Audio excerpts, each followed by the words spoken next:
become a little bit milder towards the south and southwest. As we go through the end of the day, we are going to see the cloud breaking up a little bit and most of the showers easing too. So through the night, we're actually going to have largely clear skies and it's going to be mostly dry as well. As a result, the clear skies combined with some Arctic air means temperatures are going to take quite a drop. A touch of frost in prone spots in the south, but further north the frost will be widespread, pretty harsh, and some icy patches to watch out for first thing on Monday morning here too. Through Monday itself though, otherwise it's actually looking like a pretty decent day. Yes, it'll be cold and frosty first thing, but then plenty of sunshine. We are going to see some showers towards North Sea coastal parts and perhaps a bit of rain reaching Shetland later on, but otherwise a pretty dry picture. Temperatures still on the low side, similar to today for many of us, perhaps a touch colder in the southwest where there'll be a bit more cloud around, keeping temperatures pegged back a little bit. Make the most, if you can, of the fine weather on Monday because whilst it is going to be a chilly day, it's going to be the driest day with more unsettled weather to come this week. But notice temperatures are going to pick up a little bit too.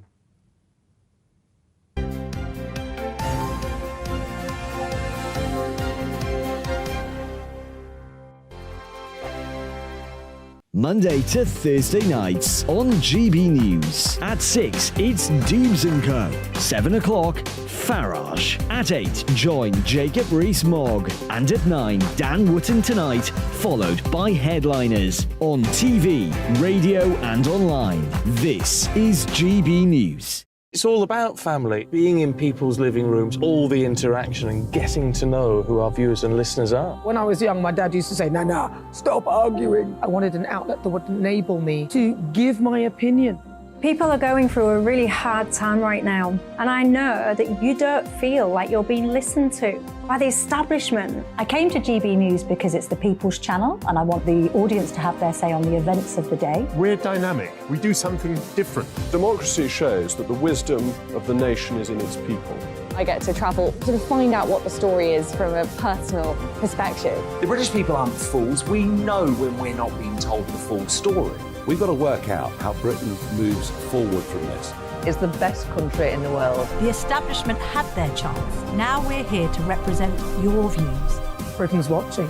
Britain's watching. Britain's watching. We're proud to be GB News. The People's Channel. Britain's news channel. Westminster is going around in ever-decreasing circles, followed by the media. Britain is broken. How on earth did we get into this mess? But more importantly, how do we get out of it? Join me at 7 p.m, Mondays to Thursdays on Farage, here on GB News. We will have open, rational debate. We've got to work out how Britain moves forward from this. Join us here on GB News, the People's Channel. Britain is watching. I'm Jacob Rees-Mogg, the Member of Parliament for North East Somerset and a former government minister. For years I've walked the corridors of power in both Westminster and the City of London. I campaigned in the largest democratic vote in our island's story. I know this country has so much to be proud of. We need to have the arguments, the discussions on how we make it better. The wisdom of the nation is in its people. Vox Populi, Vox Dei. That's why I'm joining the People's Channel. Join me Monday to Thursday at 8 p.m. on GB News, Britain's news channel. GB News has its own late-night paper preview show, Headliners, where comedians take you through the next day's top news stories. You don't have to bother reading the newspaper, we've got it covered for you. Headliners, every night at 11 p.m. and repeated every morning at 5 a.m. We won't send you to sleep like some of the other paper review shows out there. GB News, the People's Channel, Britain's news channel. Join me, Camilla Tominey, on Sunday mornings from 9:30, taking the politicians to task and breaking out of SW1 to see how their decisions are affecting you across the UK. Bursting the Westminster bubble every Sunday morning, only on GB News, the People's Channel. Britain's watching. You've probably seen politicians interviewed 1,000 times, but we do it differently. We find out who they really are, we don't shout, we chat, and hopefully we bring a bit of light, not just heat. Did you know Kate Moss? Apparently. Do you have a pair of jeans or a pair of jeans? No, of course I don't. What would I do with them? My friends are like, oh my God, what's she doing now? Join me every Sunday at 6 for Gloria Meets, only on GB News, the People's Channel, Britain's news channel.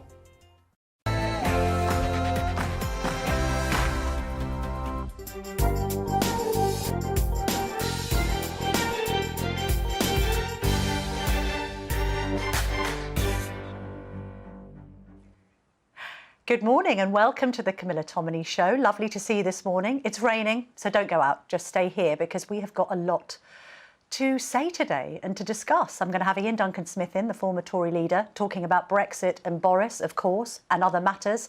We've also had an interesting story involving Matt Hancock wanting to charge £10,000 for his time. We'll be discussing that as well, I'm sure. Going to be speaking to Labour's Lucy Powell, find out a little bit more about Keir Starmer's pension and tax arrangements. And Sammy Wilson's going to be joining me from Belfast to discuss, of course, the Windsor Framework and whether the DUP are ever going to go back to Stormont. All that and more to come, so do stay tuned. Let's just have a little look at the front pages first of all. The Sunday Telegraph. European judges may be overruled on Rwanda deportations. Good news for Suella Braverman, if that's the case. The Sunday Times goes with strip searches of children as young as 8. Story about how the police have been searching predominantly black children. The Observer has got the sting that I was speaking about. Let me just get the newspaper here for you.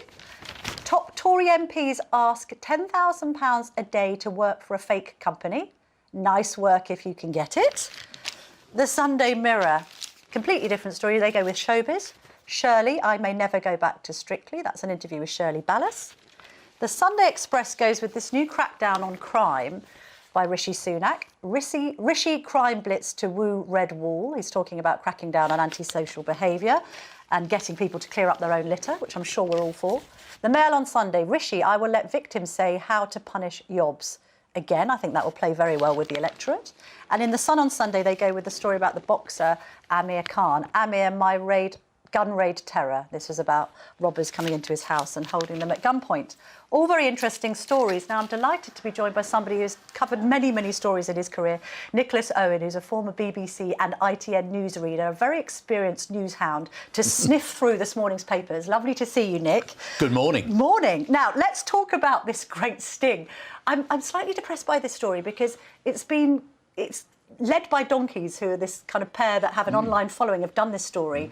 And it's a shame that a newspaper hasn't done it, but I suppose we're in those times. Yeah, it's normally a newspaper sting, classically, isn't it? But this outfit have been passed themselves off as working on behalf of South Korea, offering sort of consultancy services in that usual murky area that nobody really understands.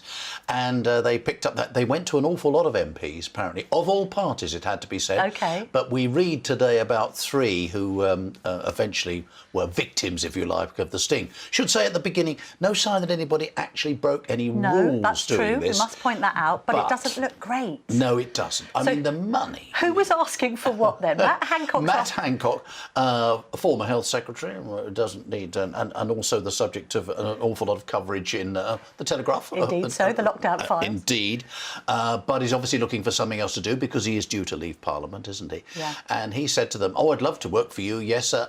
And my fee's about £10,000 a day. Right, OK, he won't get out of bed for less than £10,000 a day, right. And Kwasi Kwarteng. Yes, we had him on the show last week. Indeed, he also said about 10 grand, it sounded about right. Right, lovely, that's the going rate these days. That's the going rate.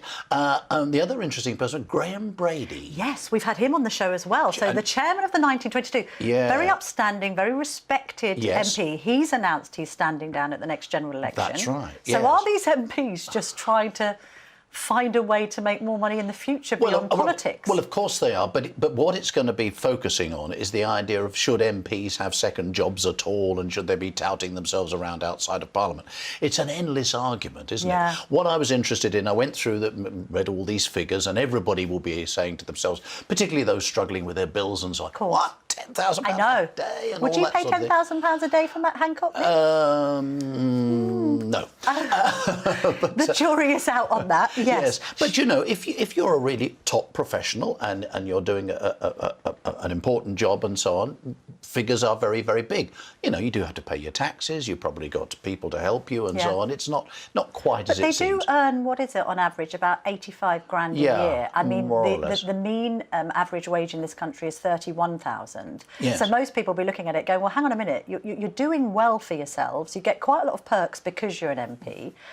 why do you need to have a second job at all? It's the old argument, isn't it? As I say, what interested me, I ploughed through it to get all these these figures glowing away there. But what about the opposition to all of this? What about, and Labour have said that they will examine the business of, if they win the next election, whether MPs should have second jobs and cut down on it. Yes, but how? What are you actually going to do? Are you insisting that MPs do nothing but politics? And that brings a lot of problems. People would say no experience outside of life at all. Or should it actually encourage politicians to have other interests so they know what the real world is like? They say that people should have other interests for quality in politics, but I think people think that quality in politics has gone down. Let's move on to the next story. Crime Week returns. Now, this is interesting. The Express has splashed it. Rishi's crime blitz to woo the red wall. Will it work, Nick? Crime blitzes, this goes back and back and back. Depends how old you are and how long your memory is. Tony Blair, Prime Minister, I remember so well. He had this idea that, I don't know what sort of crime would have been committed, but somebody would be nabbed on the street and immediately walk to a cash machine. Oh, yes, I remember that. And take the money out, give the money straight to It's ludicrous as hugging a hoodie, I think. Is it? Well, it sounds crazy, doesn't it? But at the time, a lot of people said, yeah, well, you know, we've got to crack down on these things. I just think it's politicians sort of with an election, an eye on the next election, crime, we've got to do something about it. People are worried about it, though. People are saying, look, my car gets nicked on my bike and the police just give you a crime number and you're left to it. The idea of people disturbing their neighbourhoods with antisocial behaviour, graffiti, litter, I do think the electorate does care about the little things. Oh, of course they do. Of course they do. But it seems to me that it is only on the antisocial behaviour side of things, the littering, the louts behaving badly in the street. But when you read about it, the idea apparently is to take these people, gather them up somehow. Who's going to do that? Where are the coppers anyway? I mean, we never see a policeman in so many places. Visible policing, where is it? But he's talking about this with regard to bringing in community policing, bringing in local crime commissioners, although I think people think, what do these local crime commissioners do? Well, yeah, that's another argument. Anyway, you gather people up and you take them back to the scene of their crime and say, look at that wall that you've you know, defaced with graffiti. Now, you're going to scrub it clean while we stand here and watch you do it. Does it sound very practical? Do we think that graffiti artists are generally amenable to people exerting their power over them? Exactly. Probably not. And yobs in the street, are they going to clear up their own litter? They're going to drop a McDonald's package in the street and then come back 24 hours later? It's easy to be cynical about these things, isn't it? But it does sound to me like the sort of thing that politicians always say, you know, we've got to crack down on crime. Yes, of course we should be cracking down on crime. But actually, if you look at the real crime rates, which people don't tend to sort of worry about quite so much, crime actually is not going up by that much. No. If you have yobs on the street every Friday and Saturday night in your town, you'll think that things are awful. But the truth is, actually, for most people, it's not really such a terrible issue. I think it's perhaps overblown. And maybe it's also localised to London. There's a lot of focus on the London crime statistics, but they don't necessarily reflect the whole country. Let's discuss what we're calling deep dive of the day. You're really interested in this story, I know, Nick, because we're chatting about it in the green room. 5 seconds of confusion that landed our disabled, childlike Oriel in jail. Yes, what a sad story this was. Oriel, a lady with many, many difficulties, as it seems, eyesight problems amongst them, and I think epileptic, I think she might be. Anyway, she's a struggle with life. She's walking along a fairly narrow pavement, and a lady cyclist came the other way, riding on the pavement, which, of course, actually is illegal. You shouldn't be doing it. Oriel shouted, swore, I think, and waved her arms about. Cyclist swerved into the path of a car. Terrible thing happened, and the cyclist died. Which is undoubtedly a tragedy. Terrible tragedy for her, and of course the motorist concerned, terribly traumatic. But what then happened was that Oriel is charged with manslaughter, found guilty, and sent to prison. And I'll be very honest about this. I get really cross about people riding on pavements, cycling on pavements. I really do. My wife and I, you know, nearly been knocked down several times. And so there's a little bit of me has a bit of sympathy with what Oriel did. Obviously, she overstepped the mark. But send her to prison for 3 years? That's the sentence she has. First of all, there's a scarcity of prison places as it is. Second of all, it costs hundreds of thousands of pounds to the taxpayer. Third of all, this lady has got mental disabilities. She probably needs to be perhaps in some kind of mental care help. She doesn't need to be in a cell. How does that help anybody? How does it help anybody? And really heartbreaking, again, if you read the story, it's her family of coming forward now and saying, this is ridiculous, what a terrible thing to do to her, while having terrific sympathy with the family of the victim, obviously, and that motorist, as I say. But what they are saying is that's completely the wrong place for her. And the saddest thing of all, right at the end of the story, always pays to read these stories right through. Oriel herself, apparently, is completely confused about where she is, and has said to the prison warden, if that's the right expression still, where am I? When will I be going home? And, you know, you think, something's wrong here, surely. Is there any sense that this will be overturned in any way? I mean, at the end of the day, the sentence has been handed down. She's in a prison. It's very difficult to come back from that. I suppose it would take an enormous amount of political pressure to change it. But what precedent would that set? I'm not sure about political pressure. I don't think many politicians will want to go too near this one, to be absolutely honest and blunt about it. But lawyers are trying for an appeal, and I would be very surprised, Camilla, if Oriel is still in jail. In a couple of months' time. Yeah, so it gets expedited by the prison service, perhaps, rather than anything on the other side of the criminal justice argument. Let's talk about Royal's story of the weekend, because I know you do a lot of royal commentary, including for GBNews. Mail on Sunday, page 5. Andrew is the original spare and is desperate to set the record straight.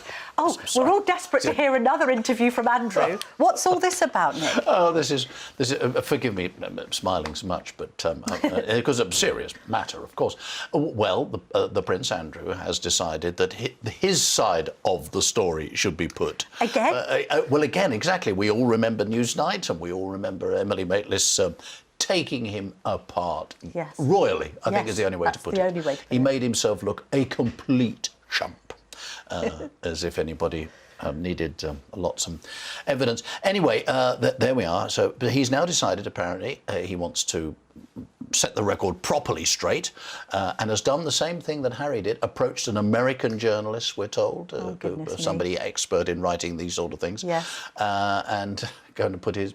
It sounds extraordinary to me that anybody will be particularly interested. But, has to be said, you know, the effect that Harry's book has had, first of all, it's top of the bestsellers list and has been week after week after week, and I think it is still again this week. So whatever else you think, it's still selling jolly well.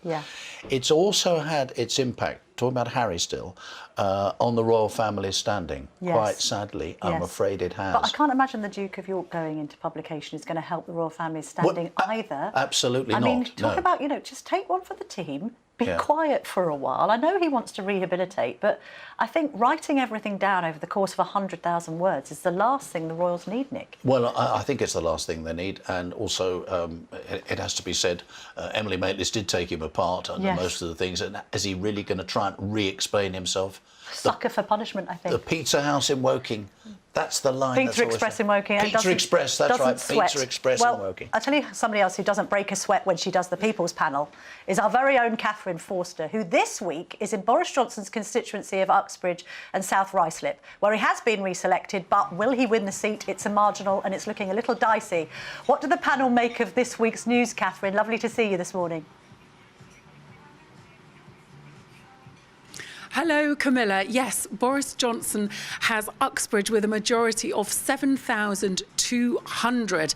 If, and it is a big if, he were to face a by-election, what would happen? Now, Natalie is one of his constituents. Let's see. Natalie, would you vote for him? I would, yes. Definitely. Bothered by what happened in Downing Street? Obviously, it's not ideal, but we had great support over the pandemic, so he's got a thumbs up from me. And Matt, you're just out of the area. You wouldn't be able to vote for him, but would you? I would, yes, yeah. You would? And Jack, again, you couldn't vote for him, but would you? No, I wouldn't, actually. I wouldn't vote for him. Who would you vote for at the next election? I would vote for the Reform Party. I love Boris. I mean, he's a great entertainment, but he's not big on detail. And Natalie, you have had this Water's Edge lovely restaurant here for 18 years. What are your concerns and what would you like to see in terms of support for businesses from the government? The ULEZ is a major a major worry for us. Obviously, it's coming into the area end of August, middle of August, and it will have a massive effect on our business. People having to pay that to come here, and I just don't think they'll do it. And Matt, you're 19 years old, you're studying quantity surveying at university. Tell us about how it's been for young people, and you've got a question for Sir Ian Duncan-Smith, haven't you? Yeah, so I think lockdown has been awful for young people. I think we've just been thrown under the bus, and it's really disappointing to see such a thing being done. My main concern is what the economy will be like after, when I graduate from uni, and what it'll be like then. My question for Sir Ian Duncan-Smith is, noting that inflation is still rising, and we raise interest rates. What would be the next alternative, considering interest rates, inflation is still rising? Thank you for that. And Jack, you are an actor, you work in the gig economy. Amongst other jobs, you do ambulance logistics for the NHS. Yeah. You feel that things aren't working in Britain very well at the moment. Tell us about that. I don't think anything's working well in Britain, from potholes to antisocial behaviour. I feel like the whole country is just not the country that I know, at the risk of sounding like a grumpy old man. That's how I feel at the moment. The government have announced some plans to crack down on antisocial behaviour. Do you think they'll make a difference? If they do what they say, but previously haven't really done everything they announced, they don't seem to follow it through. So if they follow it through, yeah, fantastic. We need zero tolerance, I think, on a lot of things. And one thing that's got people talking here this morning is the ultra-low emission zone, which is due to be expanded here in August. Not very impressed. Let's see. Is anybody a fan of it? No. No, definitely not. Definitely not. It's totally going to ruin my life. It's going to ruin Jack's life. So there we have very strong views on ULEZ today from Uxbridge. Camilla. Thank you very much for that, Catherine. I have now got Ian Duncan-Smith, Sir Ian, with me, former Conservative Party leader and MP for Chingford and Woodford Green. And interestingly, Ian's constituency is affected by ULEZ, so that's one point. You were asked a question by Matt. Let's just ask you that quickly. The People's Panel in action here, Ian. Indeed. The people can speak directly to the politicians. He's asked you about inflation and how it can be brought down, because obviously we've had this quite high tax budget from Jeremy Hunt. What's your view briefly on that? Well, I think inflation is going to be coming down, and quite rapidly, fairly shortly, because if you think all the big rises were last year at about this time, yes. Well, inflation is a comparator, so they're not going to be rising either, they're falling, fuel prices are falling, so you'll see this come down, I'm pretty certain of that. The Bank of England's put up the interest rates just recently because of a problem that happened last year, which is all the growing prices for all the crops went up because of fuel costs, and, of course, all the fertilisers went massively up. Do we think that interest rate will level off now? I believe now we should be having interest rates coming down. Right. I'm pretty certain that'll happen. The inflation will probably, they say half, I think it'll probably go more than that. But my general view is right now we've then got to start looking at growth. We've got to get growth going. Did you think that was a growth budget? Well, it paves the way to be able to put the stuff in place for growth, particularly. There are some issues that he's done well on, the Chancellor, but on lower taxes... You'd rather lower taxes. Oh, yeah, I want lower taxes. I want lower taxes to come down. They help the young man that was actually asking the question, starting out in life. We need those taxes to come down, because they're already paying off, many of them, student fees, so we've got to be very careful about how much they pay. Is this corporation tax hike a mistake? I was against it, I'll be honest with you. A lot of people were against it. It's been done. I hope as soon as possible we get business taxes down. This is the critical bit. And you were talking about ULEZ on this panel. My area is one of the outer boroughs that is going to be hit by ULEZ. I think it's an utter disaster. It's no need for it. We have environmentally much cleaner air. And so to bring it up there is this terrible mayor's idea about raising money. Why is he terrible, Sadiq Khan? Because whenever there's a problem, he seems to slope his shoulders and disappear. And whenever there's something to raise money, he's out there everywhere he goes. He's very anti-car.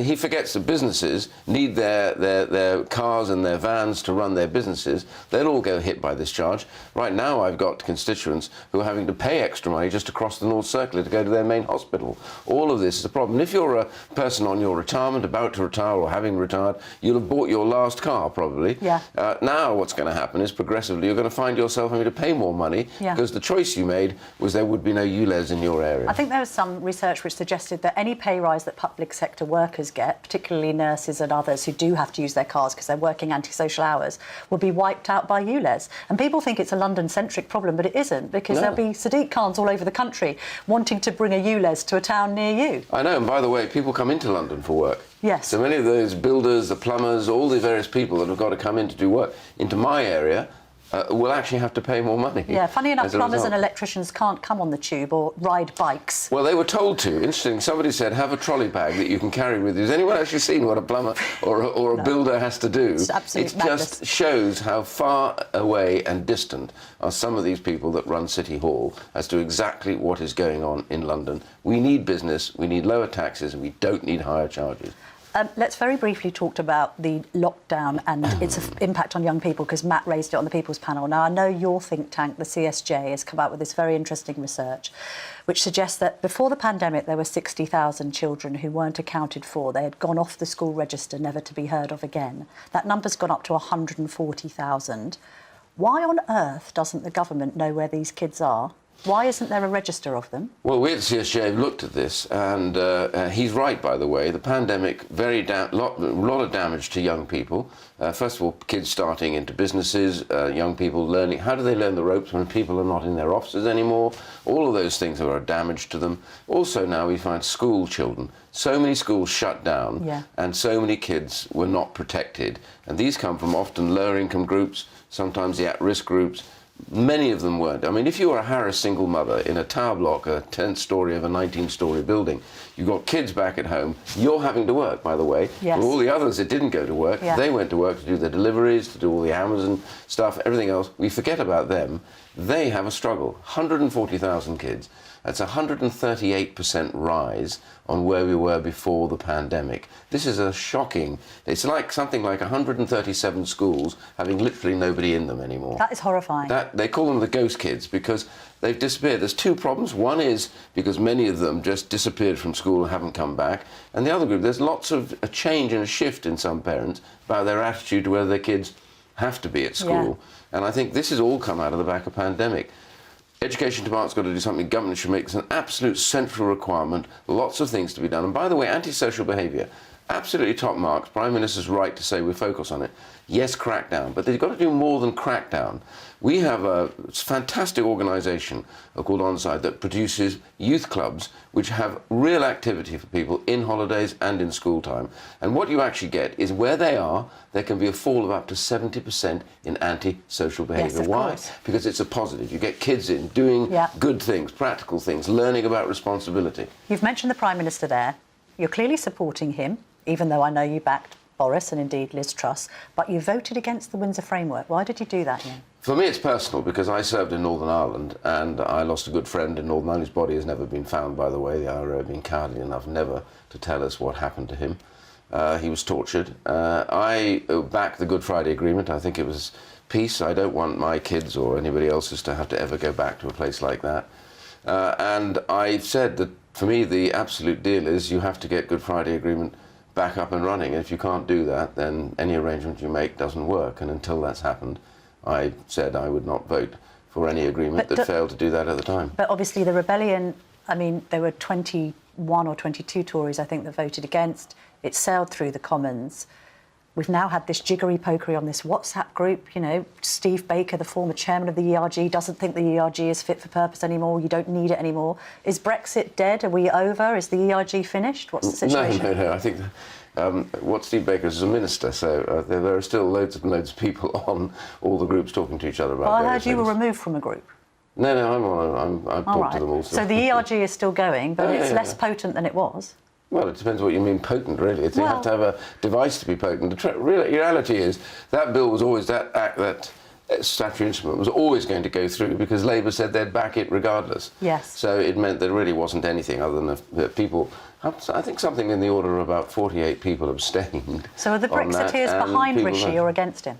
Well, we want him to succeed. I want him to succeed because the UK needs a good Conservative government that actually delivers lower taxes, more growth. Also, it needs to deliver the best things that came out of leaving, which are regulatory changes that allow us to compete with the rest of the world. So the government will say, well, this deal does that. This deal opens the way to making more improvements. But do you think it's a bad deal? No, I didn't. I said it doesn't do enough to do what I absolutely wanted. It's personal for me, and I've said that all along. The reality is it did make some improvements, but the trouble is right now, Europe needs to recognise what they've got does damage the Good Friday Agreement until they're prepared to be reasonable.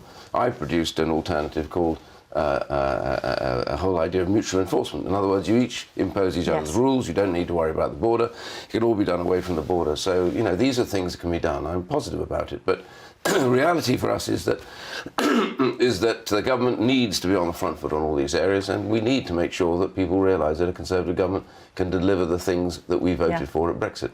Quick one on Boris. How do you think he did on Wednesday? I didn't really watch it very much, Why to be not? honest with you, because I was busy doing other things. OK. I mean, is he finished?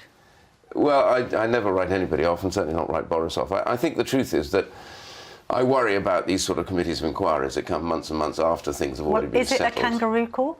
Well, it doesn't seem to me like it was. I just don't think it's necessary, because what are they doing? They're trashing over all the, raking over all the issues that we already know about, that are already given evidence about. Do you think it's a fair process? I mean, he's made comments about Harry Harman's impartiality or lack thereof. Well, I'm not going to get into games about whether or not people are impartial or not. But do you think it's kangarooish? I mean, I just don't think this is what Parliament does well. No. It was the beast of Bolsover that used to say that Parliament is at its worst when it tries to be a court of law.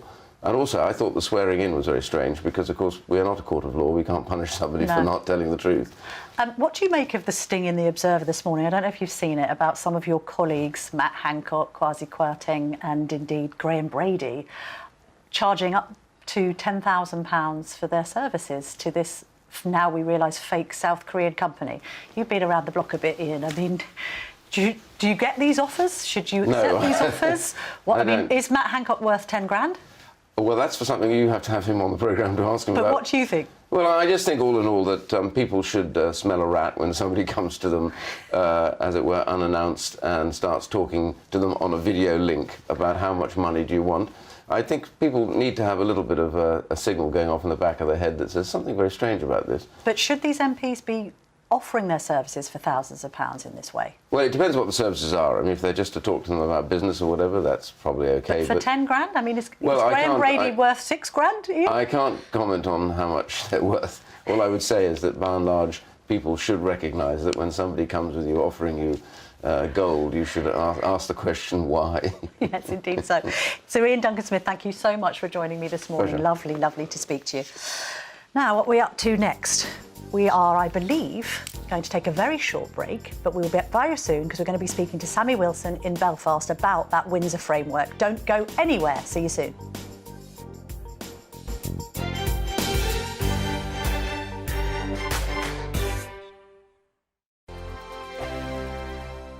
I joined GB News because I was sick and tired of not hearing my views being represented, not just mine, but so many people that I knew and spoke to. I just couldn't get my voice out there. I couldn't say anything. I couldn't do anything. Whatever the narrative was, I kind of had to follow it. GB News is there to provide a voice for those who have been ignored by the establishment media. We think different things, we've got a different style. GB News is here to be optimistic and positive about the future. It's real kind of dynamic and flowing, with the audience very much at the heart of it, like a big family.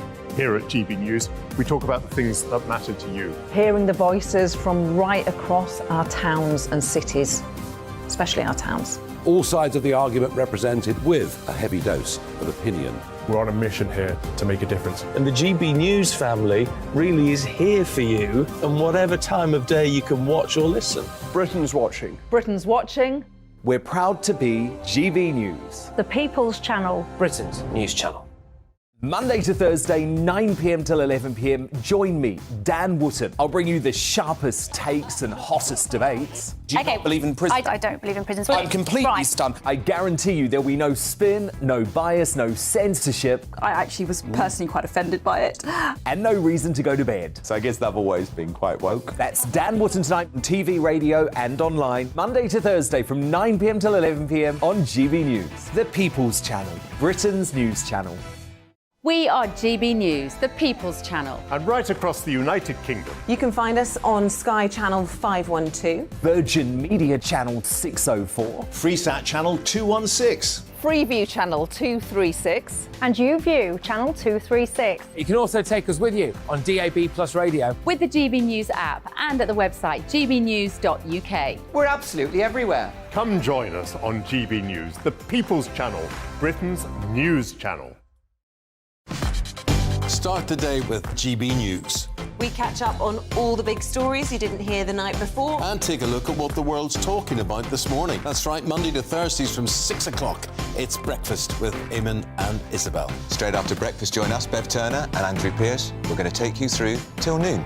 We'll be tackling the big topics of the day, including the things that the other channels just won't talk about. If it's happening here. Wake up to mornings on GB News, the People's Channel. Britain's news channel. New to GB News is the Saturday 5. Join us every Saturday from 8 p.m. as we debate the week's stories, controversies and issues. With us 4, plus a special guest. It's 5 times the opinion, 5 times the debate, and 5 times the fun. The Saturday 5. Saturday nights from 8. Only on GB News, the People's Channel. Britain's news channel. You could wink at the end. I can't Britain's wink. Listening. I'm Mark White. As GB News Home and Security Editor, I cover those key issues that are so important to you. Our authorities, our communities doing all they can to combat violent crime. With the public services under unbearable strain, why are we still failing to control our borders? Defence, the first priority of any government, has been continually hollowed out. Can we trust our politicians to protect the armed forces? Join me, Mark White, on GB News.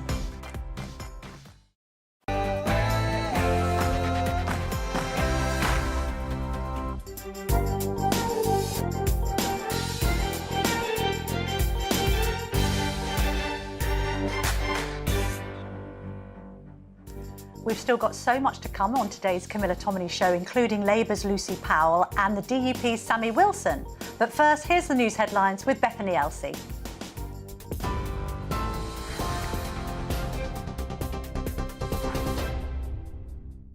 Camilla, thank you. Good morning. It's 1 minute past 10. I'm Bethany Elsey with your top stories from the GB newsroom. Offenders who commit antisocial behaviour will be forced to clean up their communities as part of the Prime Minister's new immediate justice scheme. Under the plans set to be announced tomorrow, local authorities will be given fresh powers to quickly and visibly punish criminals. Those who spray graffiti or commit other vandalism will have to make good the damage within 48 hours of being given the order. Other penalties include picking up litter, washing police cars or doing unpaid work in shops. Rishi Sunak says he hopes to crack down on offences which erode a community's sense of safety. Labour is establishing a review of the BBC's operations to look at the future of the broadcaster. It follows the controversy over Gary Lineker's suspension from Match of the Day and Richard Sharp's helping Boris Johnson to secure a loan. The party says the independent BBC review panel will assess how best to ensure the future sustainability of the publicly funded broadcaster. Shadow Culture Secretary Lucy Powell says the organisation consistently finds itself at the centre of culture wars and that continuing the status quo is not an option. Matt Hancock and Kwasi Kwarteng have been caught up in a sting operation, courting £10,000 to consult for a non-existent company.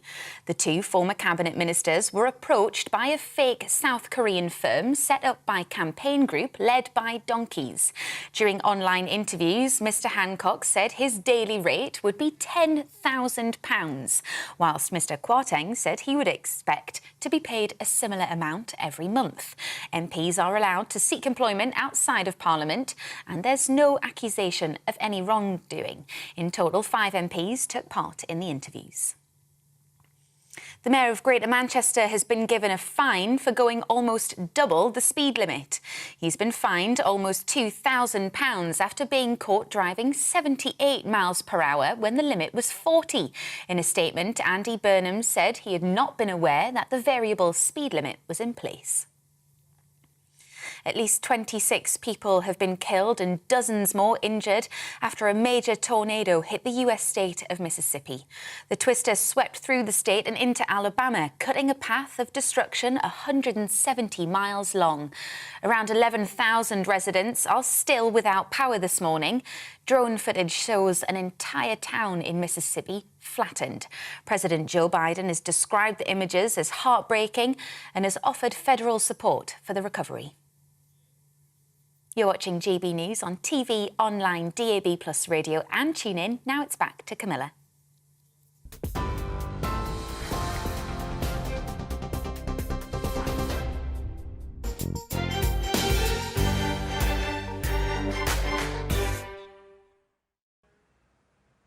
Thanks for that, Bethany. Well, welcome back. We've got a lot to come on the show, including I'm going to be speaking to the government advisor on food policy who quit his role over a lack of action by the government on obesity. And we're also going to be hearing from the DEP, Sammy Wilson, in just a minute. I'm going to ask him why the DEP didn't back the Windsor framework and indeed what the DEP does next. Sammy, you're joining me, I hope, from East Antrim. Can you hear me? I am indeed, yes, and I can hear you fine. And you may have heard my first question there, Sammy. Look, the DEP has voted against the Windsor framework. You've said this week that your party will continue to fight against Brexit trade barriers between Northern Ireland and the rest of the UK. What are those barriers and how will you continue this fight? Well, first of all, I think that even the Prime Minister should not have been accepting this deal because it goes against what he said he was setting out to achieve. He wanted to replicate what was in the protocol bill. He didn't replicate that. And the reasons why we're opposed to it are very clear. First of all, Northern Ireland, a part of the United Kingdom, will still be subject to EU laws being imposed, and the government has actually given the EU permission to impose its laws on this part of the United Kingdom. Secondly, and the framework document makes it quite clear, that trade between GB and Northern Ireland, even where that trade is exclusively for people in Northern Ireland, will be inhibited.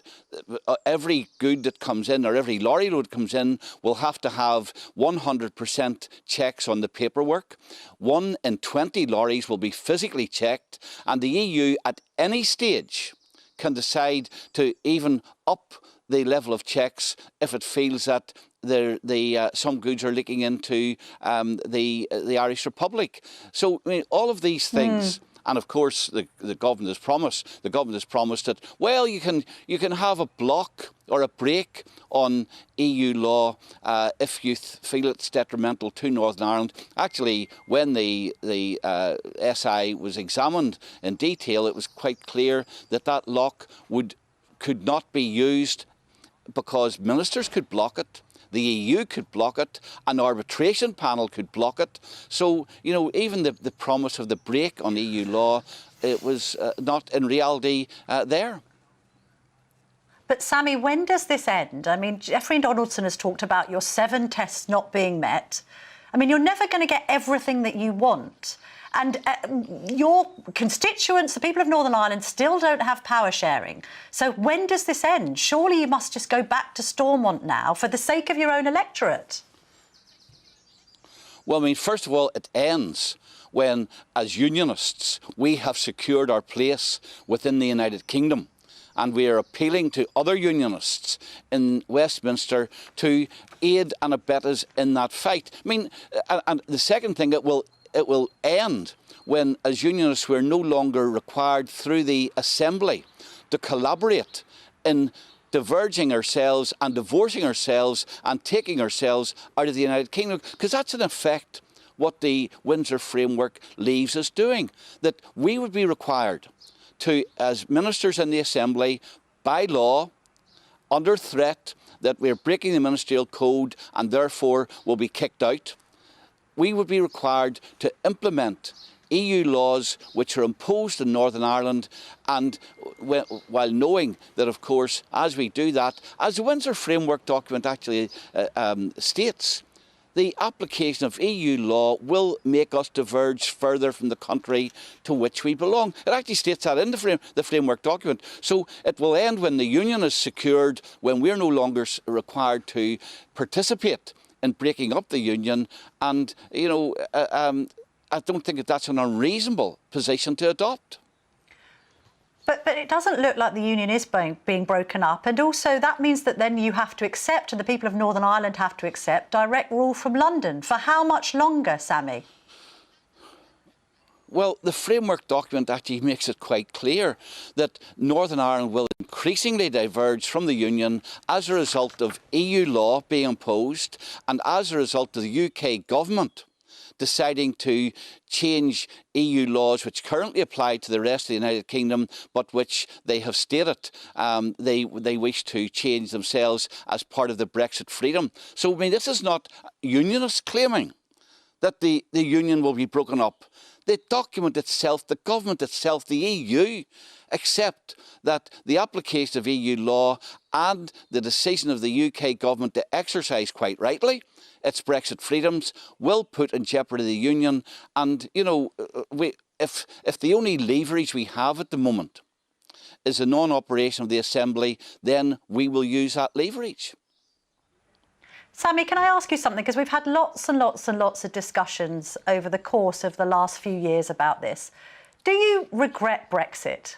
Do you think Brexit was now, in retrospect, a mistake?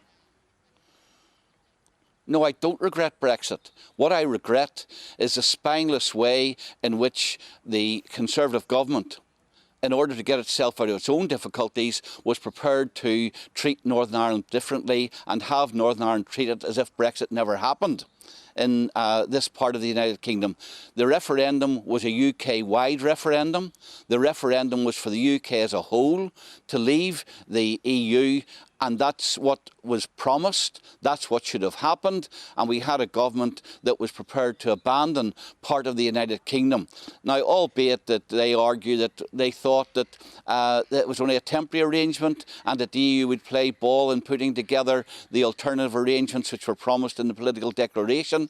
The EU didn't play ball, and the UK government didn't have the courage to stand up to the EU's breaking of the arrangements which they thought they had agreed with them. And who do you blame more then when it comes to previous prime ministers? Whose fault is it really? Theresa May's? Is it Boris Johnson for squandering his Brexit opportunities? Or is it Rishi Sunak now for coming up with this deal that you say isn't satisfactory? Well, first of all, the box that we were placed in was clearly the responsibility of Theresa May. She made an agreement with the EU that there would be no hard border and no checks at all and no arrangements put in place to monitor trade between Northern Ireland and the Irish Republic. Once she had done that, and once we were in that box, then it was always going to be impossible and very difficult for future Prime Ministers to get that changed. But I still believe that Boris Johnson should have stood by his promise, or if he had been given agreement that this was a temporary arrangement, then as soon as he had got the trade agreement with the EU, he should have pushed to have that temporary arrangement replaced with something which was workable and which kept the integrity of the United Kingdom. So Theresa May put us in the position. Boris Johnson didn't fight hard enough to get us out of that position, and of course Rishi Sunak has tried to change it, made some minor changes to it, but the fundamentals of what Theresa May agreed, and I don't know what her motives were. Did she want to use Northern Ireland to keep us within the remit of the EU single market and the EU customs union, i.e. the whole of the United Kingdom in that? And were we simply used in that way? And then, of course, we're left with the situation we have now today, where the union of the United Kingdom is, I mean, don't forget, terrorists tried to drag us out and bomb us out of the union. And yet the union has been put in far more jeopardy by the actions of a Conservative Prime Minister as opposed to the acts of the terrorists who bombed us for 35 years. But Sammy, do you feel betrayed by Rishi Sunak then? Because there was this impression given about the Windsor framework that the government would take their lead from the DUP. The DUP had to be happy with it. The DUP are unhappy with it, and still it sailed through Parliament. Well, I mean, I think that, first of all, he did try to make a difference. He did make some differences, and he has to be given credit for that, but he has not dealt with the fundamental issues. Either because he felt it was too difficult, or because he felt that the consequences of pushing the EU to deal with the fundamental difficulties were going to be too great. But he certainly hasn't lived up to his own objectives, because don't forget, he was the one who said that the outcome of these negotiations would be to achieve what was in the protocol bill so that the government didn't have to act unilaterally. Clearly, he has not achieved anything near what was in the protocol bill. Tammy Wilson, thank you very much for joining me this morning from East Antrim. Lovely to see you. Now, we cover all parts of the UK on this show, so we're going to go from Northern Ireland now to talk about Scottish matters, because I'm sure you're familiar with the fact that Nicola Sturgeon has stepped down from power and the SNP are poised to appoint a successor. I'm joined now by Megan Gallagher. She's the MSP for Central Scotland. She's also the deputy leader of the Scottish Conservative Party. Megan, thank you very much for joining me this morning. Now, let's go through these candidates, because I'll be intrigued to know who you would like to see heading up the SNP for political reasons. So we've got, obviously, Hamza Yousaf, we've got Kate Forbes and Ash Regan. Who would Megan like to go up against in Parliament in Scotland? Good morning, and I think no matter who wins tomorrow, Scotland is going to lose as a result. So for me, it'll be no candidate, because I think each of them will not bring any real difference to the people of Scotland. But there must be somebody who you're thinking, actually, there'd be an easier opponent. You've had Nicola Sturgeon, who, like her or loathe her, has been a formidable political force in Scotland for quite some time. You've got Yousaf, who has he's made a few mistakes, hasn't he? He had that dreadful episode where he was asking Ukrainian women where their husbands were. You've got Kate Forbes, who is controversial because of her very, very religious views. You've got Ash Regan, who's very much aligned with Alex Salmond. So what's the best prospect out of those three, just politically speaking, for the Conservatives in Scotland? Well, I think no matter who wins, there's going to be a divided camp within the SNP. So I think that is good news for the Scottish Conservatives, because we're able to offer a real alternative to the people of Scotland. Because, as you say, each of the candidates has got some baggage. I think all of the campaigns have been gaffe prone, for example, and it's the point that you've raised in terms of Hamza Yousaf. When he was visiting Ukrainian women, he did say, where are all the men? If he can't read a room, how on earth can he run a country? You've got Kate Forbes in terms of her own campaign. You've got prominent SNP figures who said they'll struggle to serve in a Kate Forbes government, and I think she'll leave the SNP bitterly divided. And you've got Ash Regan. I don't think Ash Regan is in contention, but again, she's had some pretty bizarre policies as well. If you look at the independence ready thermometer that she was hoping to place in either Glasgow or Edinburgh. So I think, no matter who wins, I think it is an opportunity for us as the Scottish Conservatives, because we'll be able to promote something other than independence, because independence seems to be the only policy that unites all three candidates. But again, they can't even agree on how they would actually separate Scotland from the rest of the United Kingdom. But the trouble is, Megan, I suppose people do regard maybe even the term Scottish Conservative to be a bit of an oxymoron these days. I mean, you're rather lesser spotted now in terms of seats in Scotland. You've got an enormous battle on your hands. You've had this SNP party draped in the saltire, gobbling up support. Labour's the biggest threat to them, let's be honest, not the Conservatives. So how do the Tories pull it back round north of the border? So if you look at the Scottish Parliament in itself, I mean, it's very hard to distinguish Scottish Labour from the SNP, because they seem to vote on major policies together, and there's very little difference between the two of them. So that's where we can come in as an alternative party to offer an alternative vision through our policies, which we're hoping to unveil at our conference in a few weeks' time. But I think that's the key difference. We are actually different from the rest of the political parties in Scotland. And I think that's the key difference that we've got. Yes, it is always a challenge. You know, I'm a Scottish Conservative. I live 10 minutes away from Ravenscraig. So it is a challenge for the Scottish Conservatives, but it's one that we always take on. And in fact, the electoral success that we've had, you know, in terms of going from the third largest party in Scotland to the second largest party in Scotland, and we retained that at the last Scottish parliamentary election, we have got a lot to we've got a lot to fight for. And if you look actually key target seats coming up for the general election next year, it's actually the Scottish Conservatives who are in a better place to win back seats that were lost in 2019, whereas Labour do have a bit of an uphill struggle there in order to win seats in their key target seat areas. Do you think you're going to be better off with Rishi Sunak as Prime Minister come the next general election than Boris Johnson? Because we know that he has been unpopular in, you know, parts of the UK, England, Wales, wherever. But particularly in Scotland, Boris Johnson did seem to be anathema to a lot of people. So are the Tories better off up north without Boris Johnson? Well, I've always said that Boris Johnson is a Marmite character, and, you know, I think Rishi Sunak has been able to steady the ship, particularly here in Scotland. And it was great to see Rishi Sunak, you know, in Scotland, you know, just weeks after becoming Prime Minister to unveil the free ports. So it was great to see that, and I'm looking forward to seeing Rishi certainly, you know, in the near future. And I know that Rishi Sunak's got a lot of time and care for Scotland, so I'm really looking forward to seeing how he is going to unveil other big policies that will benefit people in Scotland. Bring Nick Owen back in.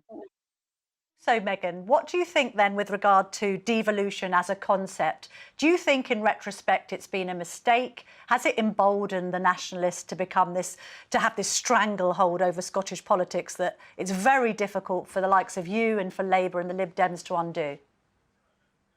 Well, I like the concept of devolution. I think devolution works because I like to see, you know, decisions being made as close to home as possible. And I think when you look at, you know, areas such as, you know, the NHS or education, you know, being able to provide public services, although those areas have not been well maintained under the SNP, I think there is potential where we can invest in these areas and actually bring in really good policies that can make, you know, for example, Scotland's education system world class again, and we can, you know, improve the state of our NHS and also offer those vital public services that people in local communities really need. So I think devolution in that respect can work, but I think the SNP have certainly abused that in recent years and have tried to use that to their advantage to further their own selfish obsession of independence. So I think when used right, devolution can work for Scotland. Megan Gallagher, thank you so much for joining me this morning. Thank you. Well, we've had a little bit of a political calamity because Lucy Powell was due to be on the show and she's been squeezed and now we can't speak to her. So I'm going to bring Nick Owen back in, who reviewed the papers with me, because at the end of the day, Nick, you've got a lot of interesting things to say. First of all, I wanted to ask you, if you don't mind, this issue of BBC bias and impartiality has been massively in the news because of the Gary Lineker scenario. I just wondered, because you are a veteran newsreader and I think you're pretty inscrutable, what do you make of the fact that Lineker got into this trouble and there is now this debate about whether there should be a difference between journalists speaking out on Twitter, sports pundits? In general, what's your reaction to that story? Well, I mean, first of all, I have to say I was appalled by what Lineker said. Were you? Yeah, well, I was. It wasn't so much his view of, you know, the way immigrants are treated and so on. It was his allusion to things that happened back in the 1930s in Germany. Let's be very clear what happened in Germany. The rise of the Nazi Party, they wanted to eradicate the Jewish population and all their opponents as well. And so the people, they pushed a lot of people out of the country and others they killed in the camps in their millions. So how can you possibly liken that to anything that's happening here in terms of trying to control immigration? I just think that Gary Lineker was sort of, you know, it was a balmy thing to say. So why on earth should anybody take the slightest notice of him? really. No. Well, that's the other thing. I mean, why is he paid 1.3 million for doing a job that he does very competently, but at the same time thousands of people are queuing up for? Second of all, why? Did you see it as a freedom of speech issue, or did you just think this is a contractual row? I thought it was a contractual row, really. I mean, yes, I know everybody has freedom of speech in a way, but when you have a position like he does, he represents the BBC. Millions and millions of people are interested in football and think what the things that he say are very important. So he has a specific role, and I think somebody should have said to him much earlier on, hang on a minute, Gary, let's just please no more of those sort of tweets or however he does it. That's my very basic view. It's not very sophisticated, is it? But it seems when quite you were a simple to me. newsreader, I mean, presumably it was drilled into you that you shouldn't really be expressing any... I appreciate perhaps you were starting at a time that didn't have social media, right? So, I mean, are you on Twitter?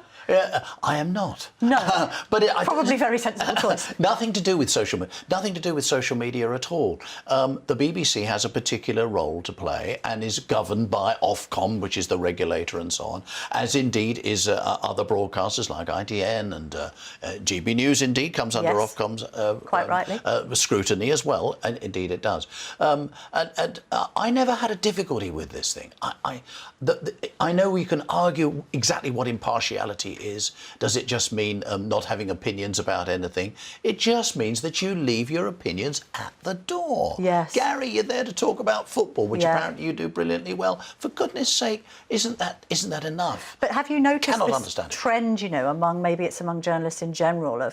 We saw Emily Maitlis, she was criticised for her prelude at the beginning of Newsnight. It was a mistake. That was a mistake, in my view. Was it? She overstepped the mark. Yes, she did. Yeah, she overstepped the mark. But why do you think this is happening? Because I think when you first started out in journalism, I mean, is there too much ego involved these days? Maybe is it an ego? Well, I think the thing is that GB News is all part of this revolution of bringing more and more broadcasters out into the open, or more broadcasters there, and jolly good, and some people with very opinionated views. I think people, Camilla, yourself, I think we read a lot of your material in the Daily Telegraph. We know and the Sunday Telegraph, we know where you stand on issues, and that's jolly good. But it's a very different thing if you're in the position of being at the head of the prominent in the news operation side of things. And when it comes to football, that's another separate world. It's got nothing to do with. We don't want to hear those views. That is my view. But very clear. And a final quick question, because I was also intrigued to find out what you thought about the treatment of Fiona Bruce. She is on Question Time. She's having to basically sort of say a legal disclaimer because somebody had made a remark about Stanley Johnson and his treatment of his wife, and then she gets castigated by the women's rights lobby and made to feel absolutely awful and abused on social media. I mean, what's it coming to if people who are presenting, like me, often I have a producer in my ear saying, just caveat that, just put that into context for legal or Ofcom reasons. And then she gets criticised. I know it's really awful, isn't it? There's this other story around about Shirley Ballas of a Strictly Come Dancing judge saying that she's having a terrible time when she decides that somebody's got to go off the show, and then she gets an enormous amount of abuse. Rubbish, yeah. But why are you all so concerned what Twitter is saying and all these other things? No, it doesn't mean anything. Why? Nick, we should be following your lead and just come off Twitter. Is that what you're saying? To conclude? Stay away from it. Stay away from it. Stay away from it all. Sage words from a wise journalistic owl. Now, from one wise owl to another, Michael Portillo, as ever, is here at 11 o'clock. My fellow GB News presenter, Michael. We lost our Labour interview, but we did speak to IDS, and we have spoken to Megan Gallagher. And I know that you watch my show religiously as you're preparing for your show. So what did you make of what both politicians told me this morning? Well, I'm going to be following up some of the themes that you've been talking about today, because I think it has indeed been quite an interesting week in British politics. The Northern Ireland vote has passed through the Commons, and now I think the big question is whether the DUP will rejoin power sharing. And we are going to hear the new Scottish leader announced tomorrow at 2 o'clock in Edinburgh. And I will be asking on my programme, following up from your two interviews, whether we think that the United Kingdom is more secure. I might say to you, after your discussion just now with Nick Owen, two things. First of all, what I'm wearing today is a hopeless display of partiality. I am wearing my Cambridge College badge, my Cambridge College bow tie, because today is the boat race and I am rooting for Cambridge, and I've got two Olympian oarsmen who rowed for Cambridge coming on the programme as well. And just to show that you can... that you can participate in activities away from television that don't get you into trouble. Nick Owen, I once came across driving a train in Brighton because he volunteers on the Folks Electric Railway, and what a very splendid piece of voluntary work that is. And that gets him into no trouble whatsoever. Well, that's the kind of extracurricular activity we expect from your average newsreader in being involved in railways, and I know that's a shared passion for both of you. Can I just say, I love that jacket. That is absolutely superb, and we know that sartorially you do lead the way at GB News. I hope you're happy with what I'm wearing today, but I can't ever better you, Michael. May I say you're looking absolutely marvellous, fab and appropriate. All right, we shall do our own fashion show at some point in the future. Now, don't go anywhere because we're going to be getting the reaction from the People's Panel, and I'm also going to be speaking to a government advisor who's quit his role because he doesn't think the government is doing enough on obesity. All that in just a jiffy. Don't go anywhere.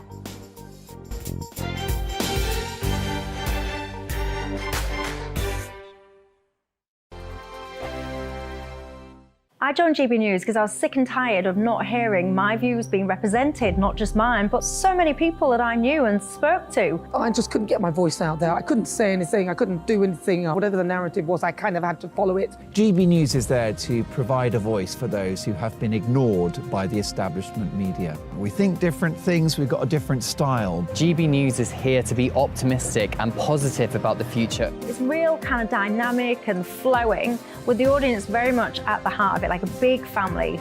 Here at GB News, we talk about the things that matter to you. Hearing the voices from right across our towns and cities, especially our towns. All sides of the argument represented with a heavy dose of opinion. We're on a mission here to make a difference. And the GB News family really is here for you, and whatever time of day you can watch or listen. Britain's watching. Britain's watching. We're proud to be GB News. The People's Channel. Britain's news channel. Westminster is going around in ever-decreasing circles, followed by the media. Britain is broken. How on earth did we get into this mess? But more importantly, how do we get out of it? Join me at 7 p.m, Mondays to Thursdays on Farage, here on GB News. We will have open, rational debate. We've got to work out how Britain moves forward from this. Join us here on GB News, the People's Channel. Britain is watching. You've probably seen politicians interviewed 1,000 times, but we do it differently. We find out who they really are, we don't shout, we chat, and hopefully we bring a bit of light, not just heat. Did you know Kate Moss? Apparently. Do you have a pair of jeans or a pair of jeans? No, of course I don't. What would I do with them? My friends are like, oh my God, what's she doing now? Join me every Sunday at 6 for Gloria Meets, only on GB News, the People's Channel, Britain's news channel. I'm Jacob Rees-Mogg, the Member of Parliament for North East Somerset and a former government minister. For years, I've walked the corridors of power in both Westminster and the City of London. I campaigned in the largest democratic vote in our island story. I know this country has so much to be proud of. We need to have the arguments, the discussions on how we make it better. The wisdom of the nation is in its people. Vox Populi, Vox Dei.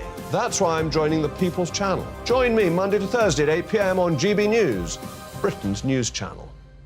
I'm Mark White. As GB News Home and Security Editor, I cover those key issues that are so important to you. Our authorities, our communities doing all they can to combat violent crime. With the public services under unbearable strain, why are we still failing to control our borders? Defence, the first priority of any government, has been continually hollowed out. Can we trust our politicians to protect the armed forces? Join me, Mark White, on GB News.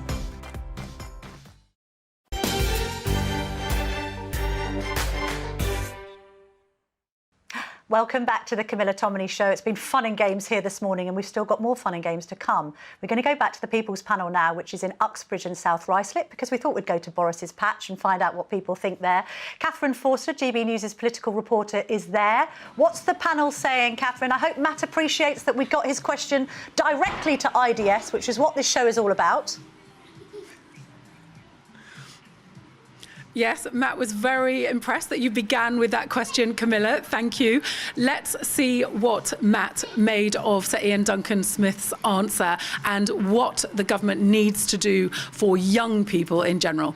I think it was really positive what he said. One thing I would note is that we still need more for young people. Since COVID, youth clubs are gone, and I think that before I went to uni, there was a lot of there wasn't much to do, and people resort to antisocial behaviour because there's nothing to do. You end up going outside, messing about. We need to find more for young people. It is really important. Yeah, kids need options, don't they? Activities that they can do to keep them busy of an evening rather than, as you say, going out and doing things that they shouldn't be doing. So, Natalie, talking about children and young people, something really struck you from the conversation. Tell us about that. Yes, so the missing children, so the figures went from 60,000 to 140,000. How's that been able to happen, and what are they doing about that? Is there anything that put in place to find them? It's very shocking, isn't it? An enormous number of children not in school. It seems barely believable, and yet it's happening. You have got nieces and nephews and stepchildren. Just briefly, how was lockdown for them? Well, I think I mentioned before I live next door to my brother and sister-in-law, so we obviously saw them quite a lot over the fence and things, but it's difficult. They're inside. There's only so much you can give them to do, and it was hard to buy things. So, we'll make cakes, but it was so hard to get certain ingredients and things. It's difficult. And our stepdaughter lived with us through that lockdown, again being older as well. It's hard, and they just get bored. It's difficult. Children paid a very high price for lockdown, didn't they? And of course, COVID didn't affect them, but they were shut away, a lot of them as well. Also, of course, there's the story today about several big Conservative MPs that were done in an undercover operation for potential £10,000 a day for consultancy work. Kwasi Kwarteng, former Chancellor of the Exchequer, and former Health Secretary Matt Hancock, who of course is not currently a Conservative. He had the whip suspended. Jack, you have some thoughts about MPs' pay and second jobs. Yeah, in my opinion, MPs should get paid a lot more money, maybe double or treble what they get now, about the amount of a CEO of a medium-sized company. And if they've got that much time to work on other projects, then they're obviously not doing their job for their constituents properly at the moment. So my idea would be give them more money, but make sure that they haven't got all these outside interests, or they don't need all these outside interests because they get paid a sensible amount of money, where they can concentrate on the country, the growth of the country, and their constituents' general needs. That would be my opinion. Yes, of course, currently completely legal to have second jobs, but lots of questions about potential. Why do they need a second job? How have they got time to do a second job if they're doing their constituency work properly? Yes, and potential conflicts of Especially interest. if they're a minister. Yes. And also, just finally, Rishi Sunak has had some wins recently. How do you think he's getting on? I mean, we're here in the Prime Minister but one's constituency. Rishi Sunak, what do you reckon? The Tories have had 13 years to do all these things that he's promised to do in the next few months, coincidentally, just about a year before the election. I just think it's all just bluster and smoke and mirrors, to be honest. Let's see what happens. I can't see it happening, but most of it should have been done a long time ago. Well, I think a lot of people would agree with that. Jack is unimpressed, but Matt, you are a Conservative Party member. Do you have a more favourable view of Rishi Sunak? I do. I really like Rishi Sunak. I think he's got a really difficult position he's in, and he's handling it.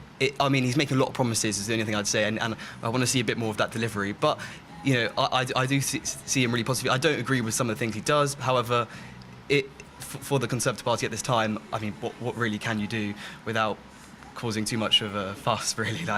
They've certainly got a mountain to climb, haven't they? So that's it from us in the People's Panel in Boris Johnson's Uxbridge constituency. I think it stopped raining. Come on down to the water's edge if you're around. It's very lovely here. But back to you in the studio, Camilla. Great job, Catherine, as ever, and the panel. And if you want to apply for next week's panel, do go to gbnews.uk/panel. It's as easy as that. Now, I'm delighted to be joined by Henry Dimbleby now. He's the co-founder of the restaurant chain Leon, which I sometimes get my lunch at, I must admit. He's also the author of a new book called Ravenous. And you were a former government advisor on food, but you quit. How come? I quit because I wanted to speak out about some of the issues. They commissioned me to do a national food strategy to look into how we grow our food in a way that stops making us sick and destroying the environment. And I wanted to talk out about that, particularly on health. So the food we eat that's meant to keep us alive kills more people every year than COVID.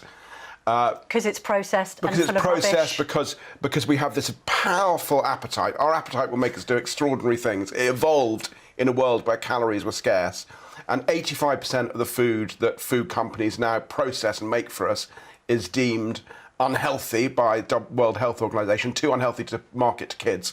And they have hacked into our appetite. So they market it, they sell us more, we eat more, we get sick. Yeah. By 2035, we will be spending more in the NHS treating type 2 diabetes than all cancers. And also, it is now meaning that people aren't working, they're sick. So what happens is you have the NHS, you have a state attached to the NHS rather than the other way around, and we need to do something about it. This is astonishing if these figures are true. 1% of people were obese in 1950. The prediction is that 80% of us will be obese by 2060. Overweight and obese by 2050. 28% of us are obese today. And it is, humans haven't changed. We are biologically, we haven't evolved. The food system has changed. And if you're... there are two ways this goes. So the problem is our appetite isn't suitable for this food system, and the food system isn't suitable for the appetite. I worry that we go down the drug route. So we have these appetite suppressant drugs. Yes, there's been a lot about the new pharmaceuticals. Yeah, a lot about the Wegovy, semaglutide. Wegovy is the trade name, Ozempic. It's like prevent it rather than go So they're very backwards. effective in stopping you being hungry. Yeah. And I can see a situation where 20 million people are permanently medicated. It's like antidepressants. You have to basically take them for life. Permanently medicated rather than tackling the food system. This is where I'm uncomfortable with this. I mean, is it really the state's role to interfere in what people are eating? I mean, it's nanny state-ish, isn't it? I know you're in favour of sugar taxes and all that. Yeah. You could speak to people at Coca-Cola or whatever and say, well, look, a full-fat Coke these days tastes like it's got far less sugar than it ever had back in the 1980s when I was downing Cokes and eating sherbet dib-dabs and Christ knows what else. We're better educated now about food. Why is it for you to tell fat people that they can't eat what they like? Well, it's a really tricky one. And actually, I am not a big fan on the whole of state intervention. I've had to deal in Lyon with tables and chairs inspection officers, but you have to make a choice about, the free market is an amazing thing, but occasionally things go wrong in it. It causes problems. And this is an area where you have a choice. You either don't do anything and either let the NHS... What happens is the NHS collapses, the tax receipts go down, so you have to make a choice. So are we but you don't tell people what to do. You do things like restrict advertising of junk food to children. Yes. That is a wildly popular thing. It actually makes food cheaper. But the government said they'd do it, and then they didn't. So Boris Johnson came out having thought he was going to die, said he was going to do it, and then they have the little kind of voices in the ear, ITV in the ear, saying, "Oh, you're going to not be able to fund children's shows." But let's talk about Boris Johnson, because he was going on about obesity a lot because he felt that his own weight affected his COVID and nearly killed him.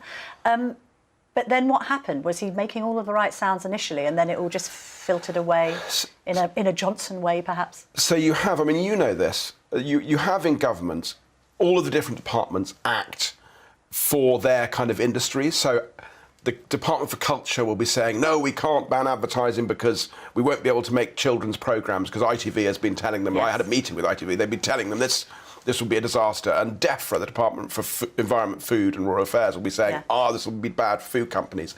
So you need a strong centre for anything that's quite complicated and systemic like this. You need a strong centre who will kind of, bring those interests together and make a decision. And obviously, I think the one thing we can say about Boris Johnson's government and what Boris Johnson liked to be nice to the last person who was in the room. So he was not... So my guess is what happened is he came out thinking, I'm going to do this, and then he got words in his ears and he lost his way and he didn't do anything.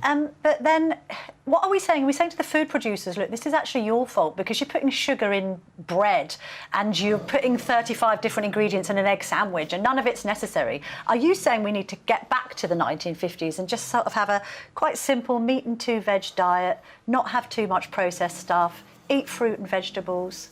Yeah. Almost like a rationing diet. Well, is that what I would not advocate rationing, although, funnily enough, the least affluent were at their healthiest at the end of the war because they had eaten more meat and more vegetables than they had been able to afford. But I'm not in favour of rationing. The food companies are as stuck in this problem as we are. If they don't market this stuff to us, then someone else will. So you can't go there. I think there are two things that we need to do. One is we do eat too much processed food, and over the long term we need to change our food culture. You can change food culture, we've done it before, but it's a long-term thing. In the meantime, we need to make that processed food less bad for us, and that requires government intervention. We've got dual working families. You know, I'm busy, I've got actually 2 jobs, this one and the Telegraph. Don't always have time to cook. And therefore you do get quick solutions in. And that's happening more and more because maybe, and I'm not being sexist about this, more mothers are working and therefore people are having to expedite the cooking process. Right? No, I mean, we say in the book that one of the reasons we lost the cooking skills is that women, not because they loved it, but because that was the social order, did the cooking, the cleaning, you know, worked incredibly hard. And when women came into the workforce, we lost some of that. But that doesn't mean that we can't get it back for both men and I do most of the cooking in our house. But that doesn't mean we can't get it back. So does my husband, to be fair. I'm a terrible cook and I don't really like it. But Henry, the point is this book is coming out. When is it already? It came out on Thursday. Came out on Thursday. Ravenous. You're not going back to the government and advising them, though? No, I'm not. And hopefully this is a kind of... It's written by with my wife, who is a colleague of yours, and Jemima Lewis. And it is a gripping read. And I can say that because I'm not talking about myself, I'm talking about her Gripping sentences. read. Although I don't like what you said about children not eating cereal, because I'm afraid my children seem to be eating more cereal. Cereal like it's going out of fashion. Every 5 minutes they're having Weetabix. I don't know whether anyone else is experiencing that. Anyway, don't go anywhere, because after this I'm going to be speaking to a blind campaigner who's calling for the government to do more to tackle the UK's shortage of guide dogs. And she brought her guide dog in and he's adorable. So please stay tuned for that. I'll see you in just a minute.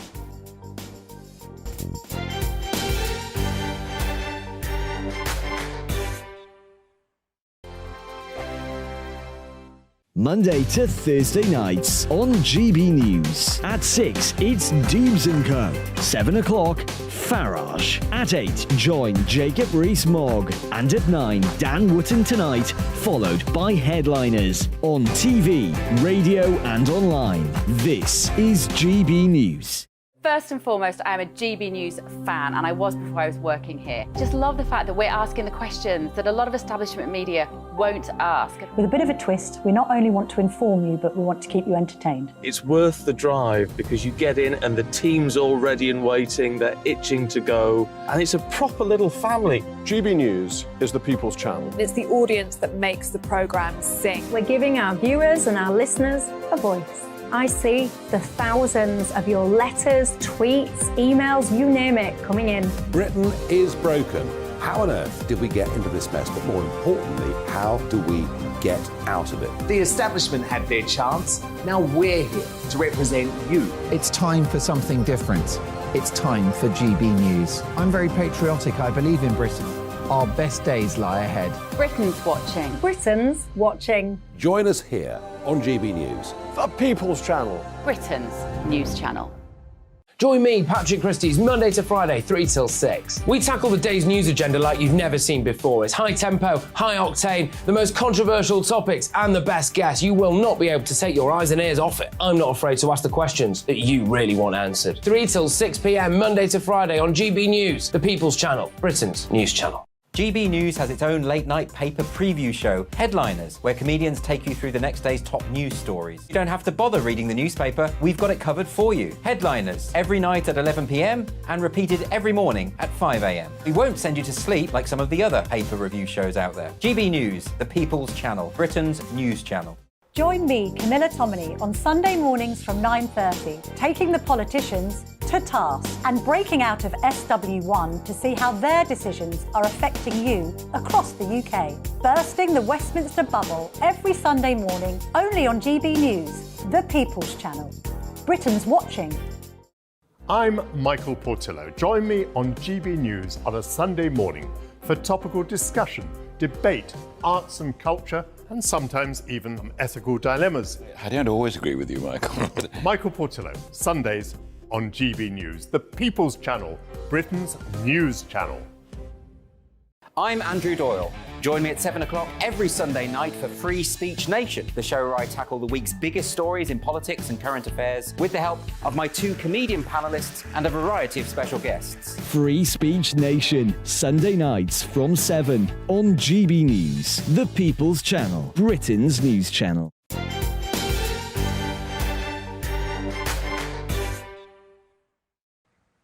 Welcome back. Now, just before we came on air this morning, I spoke with a lovely lady called Jill Allen King, who's a blind campaigner, and she's been calling on the government to do more to tackle the UK's guide dog shortage.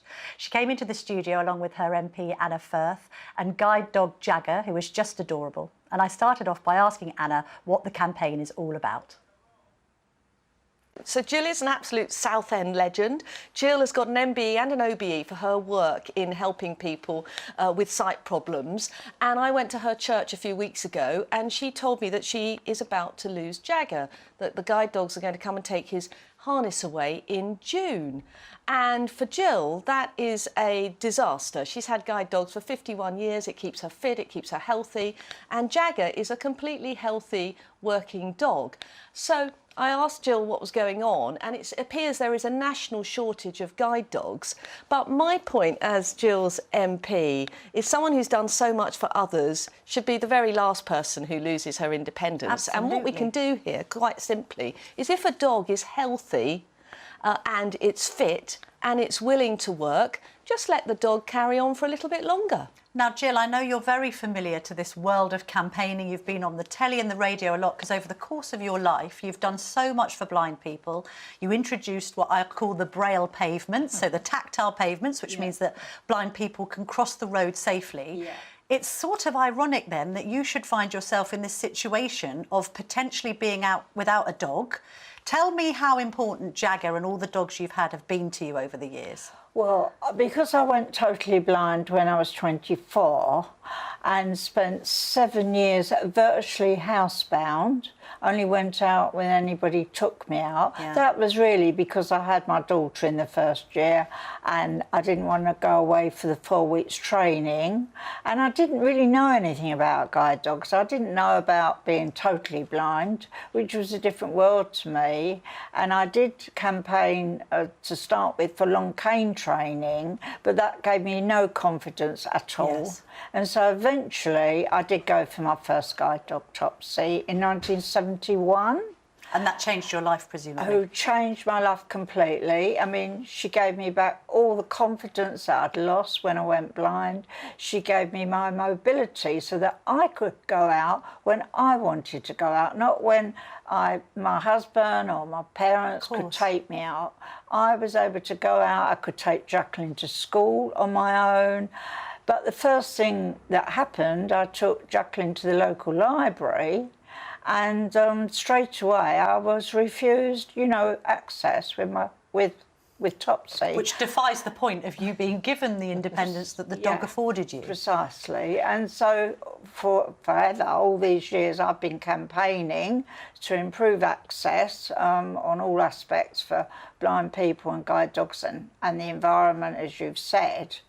And I was only without a guide dog for 12 weeks when my first guide dog died suddenly when she was 12 and a quarter. And in those days, they had no time limit at any rate. Right. And so from then on, I've had, like, my 4th, 5th and 6th guide dogs were allowed to work till they were 11. Yes. And even my 4th guide dog, Quella, there was nothing wrong with her at 11 either. And my vet said it was cruel and wicked to make her retire because nothing wrong with her. She wanted to work.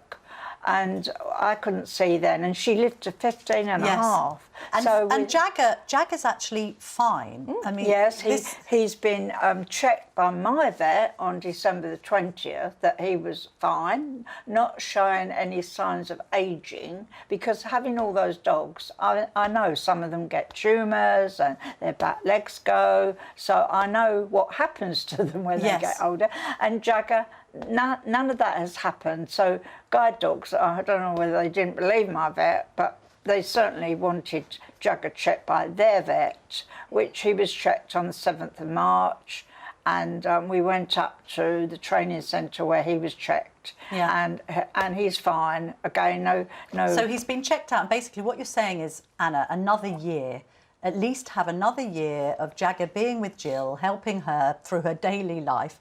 I know you've spoken to the Prime Minister about this, so tell us about this. You had a meeting with Rishi Sunak, Anna. Yes, so we're saying that where a dog is fit and well, and that's very important because it's a safety issue. If the dog is fit and well and the dog wants to work, then why not let the dog carry on? And then both parties, Jill and the dog, will be happy and independent. But Jill came with me last week to a reception at number 10 for community champions, and Jill is a community champion. She's a national champion. She's a national treasure, and she met Rishi Sunak.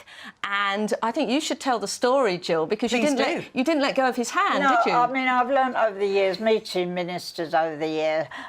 In the past, originally, I would shake hands with them and then I'd let go and they'd walk away and I didn't know they'd gone because being totally blind. And I'd end up talking to myself. So my policy now is to hold their hand, and I told Richie this. So I'll hang on to him for the, I don't know how long I was talking to him, too long I think, but I hang on to him, gave him a copy of my autobiography, Just Jill, and said, read that. Yes, I've got these here. So you've written 2 books about your life, which we shall show here. You know, but what did he say to you, Jill? Well, he said he was shocked. He sounded shocked that there's 1,000 people waiting for a guide dog. And he said to Anna, are you on to it? And she said yes, which she is. And he said, let me know if I can help in any way. Now, I mean, as Prime Minister, there's not a lot he can do, but there's a lot of other people can do to help, because I'm not just concerned about myself, but those 1,000 people, there are people like me that have been mobile, and we're being told that we've got to wait 18 months or 2 years. And I know before, although they're trying to blame the lockdown, prior to the lockdown, my friend on Cumbie Island, she had to wait 3.5 years for her fourth guide dog. Time. I mean, even David Blunkett had to wait up to 2 years for his replacement dog. So when you've been independent, to have your mobility taken away, I mean, although I'm 83 now, and I still want to be able to go out, a dog gives you an incentive to go out every day. Of course. And Anna, in a nutshell, what can be done? I think we can solve this by making sure that we look at the dogs. If the dog is fit and healthy and willing to work, then let the dog carry on. Obviously, if the dog isn't fit and healthy, it wouldn't be right, it wouldn't be fair on the dog, and it might be unsafe. So let's just take an individual approach to this. Let's not have a blanket ban on dogs retiring. And for a local and a national legend like Jill, we've really got to do everything we can to keep her active and keep her making a difference for others. Absolutely. Ladies, thank you so much for joining me. And should we just pay tribute to Jagger, who we're not meant to be working with children or animals in television, and this dog has been an absolute dream, so it's no wonder that you want to keep him. Yeah, he got his Pride of Britain Award medal from Paul O'Grady as well. Deservedly so. Thank you very, very much indeed, ladies. Lovely to see you this morning. Thank you. It's lovely to be on. Well, what a lovely lady. Now, we'll be back next week at 9:30 with Labour and the Conservatives. Up next, in a great jacket, is Michael Portillo.